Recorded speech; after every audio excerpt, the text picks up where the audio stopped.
ہمارے اساتذہ کرام اور ہمارے بزرگان کی توجہات کا صدقہ ہے اللہ تعالیٰ کی دی ہوئی توفیق سے یہ کام سر انجام ہو رہا ہے، اور انشاءاللہ آپ دعا فرمائیں ہمیشہ ہمیشہ ہوتا رہے گا۔ علم کی بڑی فضیلت ہے، ساری تفصیلات تو میں بیان نہیں کرتا۔ ایک اہم بات حضرت سیدنا مولا علی شیر خدا رضی اللہ تعالیٰ عنہ کی آپ کے سامنے سنانا چاہتا ہوں۔ آپ کا ارشاد گرامی ہے حضرت سیدنا مولا علی مشکل کشا رضی اللہ تعالیٰ عنہ کا، العلم افضل من المال بسبعۃ وجوہ، علم مال سے 7 وجہوں سے افضل ہے۔ انسان کے پاس 2 صورتیں ہوتی ہیں، رخ علم دین کی طرف کریں یا مال کمانے کے لیے کریں۔ اب اس میں توازن کیسے ہوگا؟ انسان کو پتہ ہو کہ میں جس کے پیچھے جا رہا ہوں وہ کتنا میرے لیے دین دنیا آخرت میں نافع ہے اور کتنا میرے لیے ضرر رساں ہے، یا مجھے جز وقتی فقط دنیاوی فائدہ تو دے سکتا ہے لیکن اخروی فائدہ اس میں کچھ نہیں ہے۔ تو اس وقت انسان کو اگر اللہ تعالیٰ نے عقل سلیم دیا ہے تو پھر وہ اس عقل سلیم کے ذریعے فیصلہ کرنے میں آسانی پا لیتا ہے۔ اور صاحب ظاہر ہے کہ ہم جیسے کم عقل لوگ تو اس عقل سلیم کے مالک نہیں ہیں جنہیں رب جل جلالہ وعم نوالہ نے عقل سلیم عطا فرمایا، جنہیں نبی کریم علیہ السلام نے اپنے علم کے شہر کا دروازہ قرار دیا۔ وہ ہمیں فرما رہے ہیں، نبی پاک نے فرمایا انا مدینۃ العلم وعلی بابھا۔ تو حضرت مولا علی شیر خدا رضی اللہ تعالیٰ عنہ موازنہ فرما رہے ہیں علم اور مال کا۔ تو فرمایا علم جو ہے وہ 7 وجہوں سے مال پر فضیلت رکھتا ہے، اس سے افضل ہے۔ پہلی بات یہ ہے العلم میراث الانبیاء، علم انبیاء کی میراث ہے، والمال میراث الفراعنہ، اور مال فرعونوں کی میراث ہے۔ صاف ظاہر ہے کہ 73 ایک مسلمان کے نزدیک تو مومن کی میراث ہے، مومن کی میراث ہے۔ اس سے یہ مت سمجھیے کہ مال انسان کے لیے ضروری نہیں ہے، مال کی بھی ایک حد تک ضرورت ہوتی ہے، لیکن اس مال کو اللہ کی طرف موڑنے کا ایک سلیقہ بھی ہمیں علم کے ذریعے ہے۔ اور اگر علم نہ ہو تو پھر وہ مال فرعونوں کی میراث بن کر ان کی طرح ہماری تباہی کا ذریعہ بن جاتا ہے۔ جب ہم مال حلال اور شرعی طریقے کے مطابق کماتے ہیں تو یہ علم قرآن اور علم حدیث کی روشنی میں ہمارے لیے رہبر و رہنمائی کرتا ہے علم، اور پھر وہ ہمارے مال کا رخ بھی اللہ کی طرف ہو جاتا ہے۔ قرآن پاک میں جا بجا انفاق فی سبیل اللہ کی تعریف فرمائی گئی ہے، جو مال انسان اللہ کے راہ میں خرچ کرتا ہے۔ دوسری وجہ آپ نے فرمایا العلم لا ينقص بالنفقہ والمال ينقص، فرمائے علم خرچ کرنے سے کم نہیں ہوتا، بڑھتا چلا جاتا ہے۔ جتنا آپ خرچ کریں گے بڑھتا چلا جائے گا۔ ایک چراغ سے دوسرا چراغ، حتیٰ کہ ایک چراغ سے آپ لاکھوں چراغ جلا لیں، وہ چراغ روشن ہو جائیں گے لیکن پہلے چراغ سے روشنی کم نہیں ہوگی۔ اسی طرح علم ایک ایسا اللہ کا نور ہے جو کم نہیں ہوتا، بڑھتا ہی چلا جاتا ہے، جہاں جہاں پہنچتا ہے وہی یہ فیضان عام ہوتا ہے، اور نور کی کرنیں دنیا کو روشن کرتی ہیں۔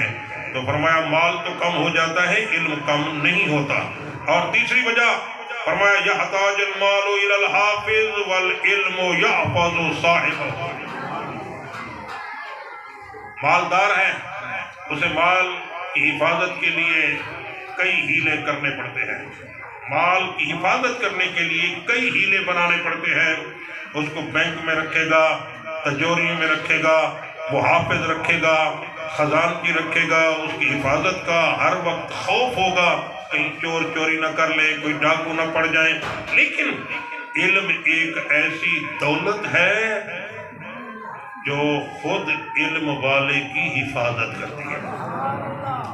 اور اسی طرح چوتھی وجہ آپ نے بیان فرمائی اذا مات الرجل یبقى مالہ والعلم يدخل مع صاحبہ قبرہ. جب انسان مر جاتا ہے تو مال پیچھے رہ جاتا ہے، قبر میں ساتھ نہیں جاتا. مال قبر میں ساتھ نہیں جاتا. البتہ مولا علی فرماتے ہیں علم انسان کے ساتھ قبر میں جاتا ہے، اور قبر میں علم جاتا ہے تو پھر اس وقت جب سوال و جواب ہو رہے ہوتے ہیں تو یہی علم نافع ہی انسان کی رہنمائی کرتا ہے، رسو حضور تک رسائی ہو جاتی ہے اور کامیابی کی ضمانت بنتی ہے. تو اس واسطے علم کو مال پر فضیلت ہے. پانچویں وجہ آپ نے فرمایا المال یحصل للمؤمن والکافر والعلم لا یحصل الا للمؤمن. مال تو کافر بھی حاصل کر سکتا ہے، مال تو مومن بھی حاصل کر سکتا ہے، لیکن علم کیونکہ اللہ کا خاص عطیہ ہے اور نبیوں کی وراثت ہے، اس واسطے یہ صرف اللہ مومنوں کو عطا کرتا ہے. اور چھٹی وجہ فرمایا جمیع الناس یحتاجون الی صاحب العلم فی امر دینہم. سب لوگ اپنے دینی معاملات میں علماء کے محتاج ہیں، علماء کے پاس آئیں گے ان کے محتاج ہیں. والکافر فرمایا ولا یحتاجون الی صاحب المال، اور دینی معاملات میں کوئی مالدار کا محتاج نہیں ہے. اور یقینی بات ہے ہم آج کل دیکھتے ہیں کہ جو لوگ علماء کی قدر نہیں کرتے لیکن دینی معاملات میں پھر بھی وہ علماء سے رجوع کرنے پر مجبور ہوتے ہیں. اپنے دینی شرعی مسائل، خانگی مسائل، دیگر معاملات، ان کے لیے ان کو سوا علماء کے اور کوئی چارہ کار نہیں ہوتا. علماء کی طرف رجوع کرنا ایک اچھی صفت ہے، رجوع کرنا چاہیے تاکہ تشنگی ختم ہو اور علم کا نور حاصل ہونا چاہیے. ساتویں وجہ آپ فرماتے ہیں مولا علی پاک العلم یقوی الرجل علی المرور علی الصراط. علم انسان کو پل صراط پر گزرنے کی قوت دیتا ہے، طاقت دیتا ہے، اور مال اس کو روکتا ہے، روکے گا. پل صراط پہ پکڑا جائے گا انسان اگر مال کا رخ اللہ کی طرف نہیں کیا تو پھر پکڑا جائے گا اس مال کی وجہ سے. اللہ فرمائے گا تم نے مال کہاں کہاں خرچ کیا، عیاشی میں، آوارگی میں، ان طریقوں پر خرچ کیا جہاں اللہ اور اللہ کے رسول کو پسند نہیں تھا، تو پھر پکڑا جائے گا انسان. اور اگر اللہ کی راہ میں خرچ کرے گا تو پھر وہ علم کی وجہ سے اس کے لیے نفع مند ہو جائے گا. اسی طرح میرے عزیز بھائی اور دوستو، یہ علم اور مال کا وہ موازنہ تھا جو حضرت مولا علی رضی اللہ تعالیٰ نے ہمیں سنایا. بس 5 منٹ میں ایک اور ہمارے بہت ہی مشہور فقیہ اور بہت قدیمی اور مستند فقیہ ہیں حضرت فقیہ ابو اللیث رحمۃ اللہ تعالیٰ علیہ، ان کا ایک قول میں آپ کو سنانا چاہتا ہوں، اور وہ یہ ہے.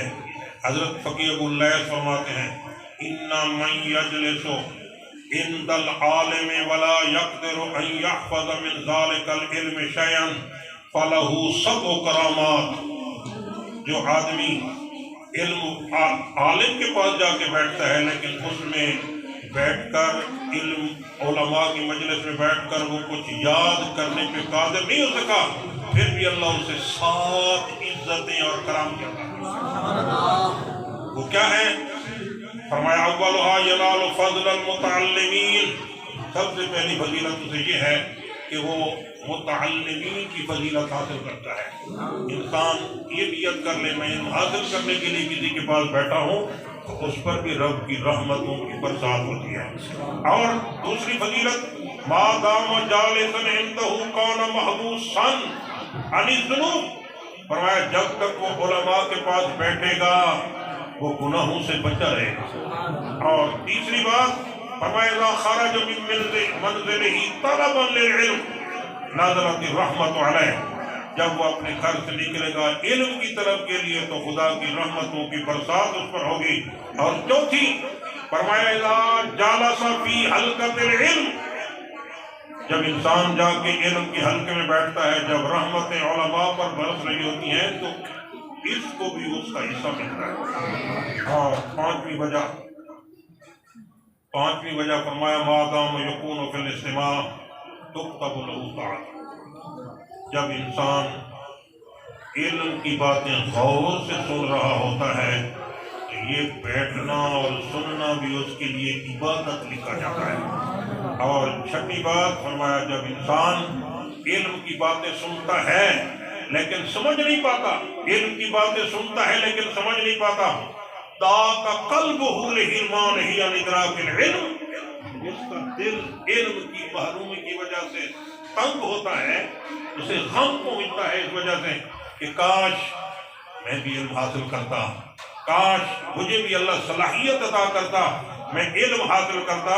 فرمایا اس تنگ دلی پر اللہ اس سے کیا کرامت دیتا ہے، فَيَسِيرُ ذَلِكَ الْغَمُّ وَسِيلَةً لَهُ إِلَىٰ حضرت اللہ تعالیٰ۔ یہی غم تھوڑی دیر کے لیے اس کا پریشان ہونا، غمناک ہونا، یہ اللہ تک پہنچانے کا وسیلہ بن جاتا ہے۔